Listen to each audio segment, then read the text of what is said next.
Okay, so in this one they want us to find and graph the equation for a function g of x. So our g of x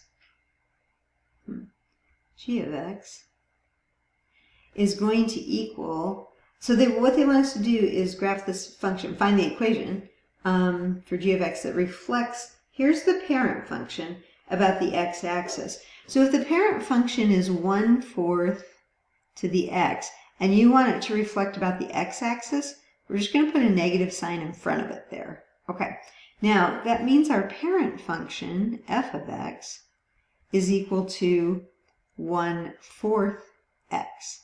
Now, secretly, if you want to think of that as, if you want to think, that's my thinking cloud, as 4 to the negative x, you could do that as well. Okay, but that's just if you wanted to think about that.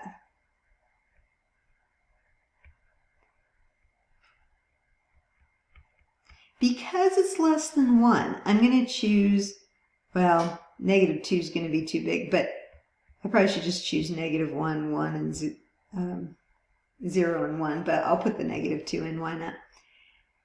And then we're going to have our f of x function, the parent function. So think about putting in -2, you would get 16. Oh, I got too many f of x's. Eventually we want to graph g of x. Oops. Let's make that a g of x before anybody gets confused. Okay, so we put in the -2 right up there, and we said, what's 1/4 to the power of -2? Well, it's 4 squared, which is 16. Okay, and then you put in -1, you're going to get 4. You put in 0, you're going to get 1, and you put in 1, you're going to get 1/4. Now, because our g of x, and there I just scrolled past my g of x, that function's right there, we're going to take the opposite of all those parent function outputs. So it's going to be -16, -4, -1, and -1/4. And then we're going to graph these ordered pairs.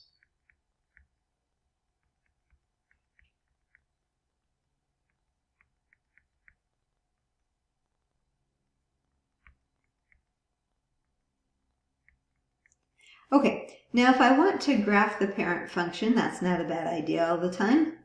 What does the parent function look like? Well, it would be in orange here. So it'd be -2, 16, so like way up there, and then -1/4 right there, and 0, 1, and then 1/4.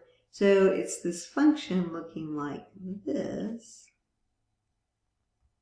And now we're going to reflect that about the x-axis to get our function g of x. So this is f of x, and now we'll be graphing g of x. So it's all those points I just scrolled away from. They're there. -2, -16. Well, that's going to be there. I'll go back and do that at the end. -1, -4. 1, 2, 3, 4. And then I'm going to have 0, -1, and then 1, -1/4. And then let me get that -2, 16. So it's coming up here like this.